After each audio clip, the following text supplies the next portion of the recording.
தமிழ் பல்கலைக்கழகத்தை அமைப்பது என்பதை பற்றி ஆய்ந்து சில முன்னுரைகளை கூற அந்த யோசனைகளை தர வல்லுநர் குழு அமைக்க வேண்டும் என்று விரும்பி நான் தமிழாய்ந்த பிரிவுகளை கேட்டபோது அவர்கள் கொஞ்சமும் சலிப்பு தட்டாத வகையில் இது எனக்கு தேவைதானா, இந்த பொறுப்பு வேண்டுமா என்றெல்லாம் எண்ணாமல் தன்னுடைய மாபெரும் கடமையாக எண்ணி அந்த பொறுப்பை ஏற்றுக்கொண்டவர்களை பற்றி நான் இங்கே குறிப்பிடாவிட்டால் நான் நன்றி கொண்டவனாக ஆகிவிடுவேன் என்ற உணர்வோடு என்ன நடந்தது என்பதை சொல்லுவதற்கு முன் யார் யாரை அந்த குழுவிற்கு பொறுப்புள்ளவர்களாக ஆக்கிறோம் என்பதையும் அவர் எத்தகைய பணியை செய்திருக்கிறார்கள் என்பதையும் குறிப்பிட வேண்டியது எனது மாபெரும் கடமை என்று நான் உணர்கின்றேன். அந்த வல்லுநர் குழுவில்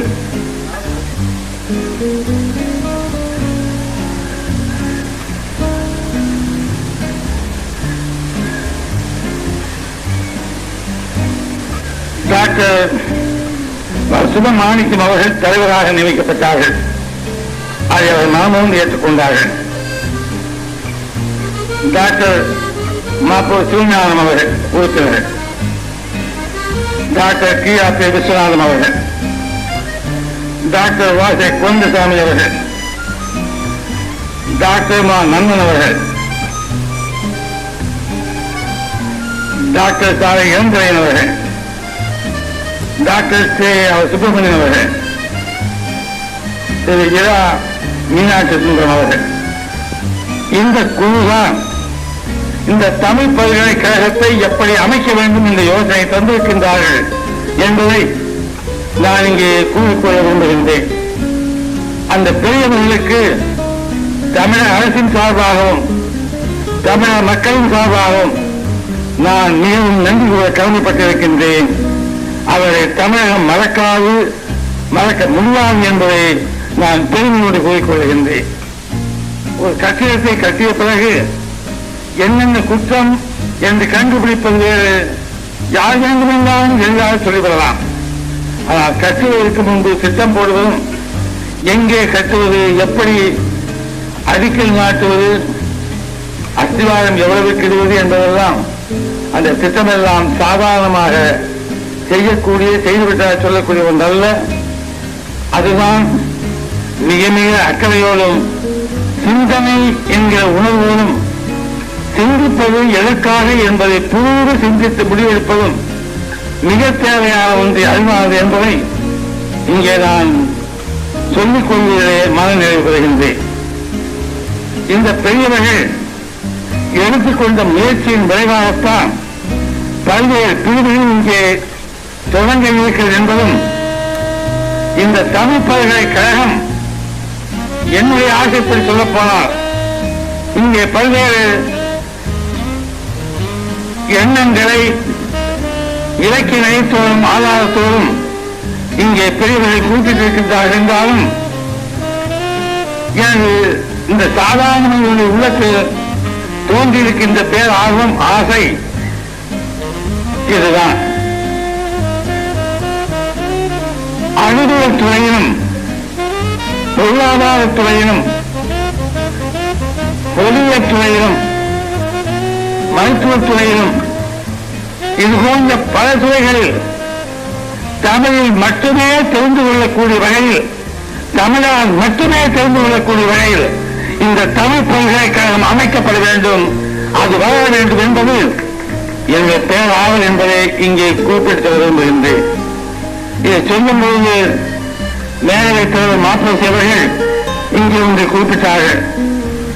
பாரதியார் கண்ட கனவு என்றெல்லாம் சொல்லி பாரதியார் பெயர் வைக்கப்பட்டிருக்கிறது, பாரதிதாசன் பெயர் வைக்கப்பட்டிருக்கிறது என்று சொல்லி தமிழ் பாடமொழியாக இருக்க வேண்டும் என்பதை சொல்லாமல் சொல்லி ஒரே வார்த்தை சொல்லி முடித்துவிட்டு அதுக்கு அதிகமாக விளக்கம் சொல்லாமல் எனக்கு தொல்லை ஏற்படக்கூடாது நினைவு என்னவோ அதையும் மனதை நினைத்துக் கொண்டு அதே நேரத்தில் என்ன உணர்வுக்கு சொந்தக்காரோ அதையும் வெளியே எடுத்து காட்டி நிறைவேற்ற வேண்டும் என்ற ஆர்வத்தை அவர் இங்கே கோடிட்டு காட்டிவிட்டு சென்றதற்காக நன்றி கூறும்போது ஒன்றை கூற விரும்புகின்றேன்.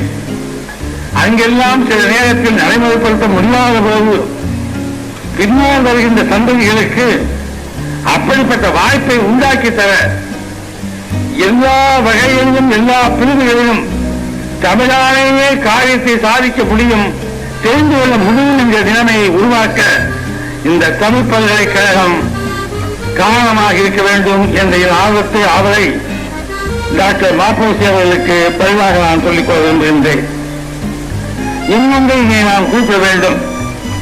இங்கே தமிழ் ஆராய்ச்சியும் நடக்கலாம்.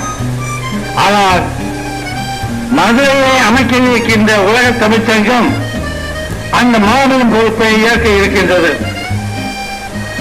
தமிழை பற்றி ஆராய்ச்சி செய்வதும் ஏடுகள் சேர்ப்பதும் அதை தெரிந்தவர்கள், மொழிபெயர்க்க தெரிந்தவர்கள், விளக்கம் கூற தெரிந்தவர்கள் அதை செய்ய வேண்டும் என்ற நிலைமையும் அங்கே உருவாக்கப்படும் போது இதற்கு இரண்டுக்கும் உள்ள தொடர்பை நான் எப்படி இருக்க வேண்டும் என்று விரும்புகிறேன் என்ற வகையில் இங்கே சொல்ல நான் கடமைப்பட்டிருக்கின்றேன். இங்கே சொல்லித் தருகின்றவைகளுக்கு ஆதாரங்கள், முக்கியமான விளக்கங்கள், வழிமுறைகள் அந்த உலக தமிழ் சங்கத்தின் அமைப்பினால் கிடைக்கப்பட வேண்டும். இங்கே சொல்லிக் கொடுக்கின்றவர்கள் எப்படி சொல்லிக் கொடுக்கின்றார்கள், அதற்கு பிறகு கற்றுக்கொண்டவர்களே சிலர் அந்த தமிழ் சங்கத்திற்கு உதவ முன்வருகின்ற ஆற்றலை பெற்றாக வேண்டும். ஆக இந்த தொடர்பினை நாம் உருவாக்க கடமைப்பட்டிருக்கிறோம் என்பதை இங்கே கூட்ட விரும்புகின்றேன். இது கலைகளெல்லாம் அதற்குள் இணைத்து அதை ஒன்றுபடுத்தி அதை உலகெங்கிலும் உள்ள மக்களுக்கு தமிழ் மொழியால் சொல்லிக் கொடுக்கக்கூடிய அளவிற்கு தமிழகத்தில் இருக்கின்ற தமிழ் அந்த பணியை செய்யக்கூடிய திறனை தமிழர்களுக்கு கொடுக்க இந்த தமிழ் பல்கலைக்கழகம் உதவ வேண்டும் என்பது என்னுடைய பேராசையாகும். இந்த நேரத்தில் நான் 15 ஆண்டு சொன்னதை இன்னும் கொஞ்சம் அழுத்தமாக சொல்கிறேன். இப்போது இதற்கு துணைவேந்தர் ஆகியிருக்கின்ற சுப்பிரமணியன் அவர்களும் முத்தமிழ் காதல் அவர்களும் குழந்தைசாமி போன்றவர்கள் எல்லாம் எந்த அளவுக்கு அவர்கள் அக்கறை காட்டினார்கள் என்பதும் அந்த அக்கறை காற்றுவதன் விரைவு இந்த புலங்கள் என்று இன்று பிரித்து பார்க்க முடிகிறது என்பதையும் நான் இங்கே பெருமையோடு நன்றியோடு அவர்களுக்கு வாழ்த்துக்களையும் மார்க்கத்தையும் சொல்ல கடமைப்பட்டிருக்கின்றேன். அந்த குழு இப்போது முதலமைச்சராக பேசுகின்றேன். அந்த குழு தொடர்ந்து 5 ஆண்டுகளுக்கு இருக்கும். அந்த குழு யோசனை சொல்லிக் கொண்டே இருக்கும். அந்த குழு கலைக்கப்பட மாட்டாது. அந்த குழு தன் பணியை செய்து கொண்டே இருக்க வேண்டும் என்பது தமிழக அரசுடைய முடிவு என்பதை இங்கே நான் தெரிவித்துக் கொள்கின்றேன்.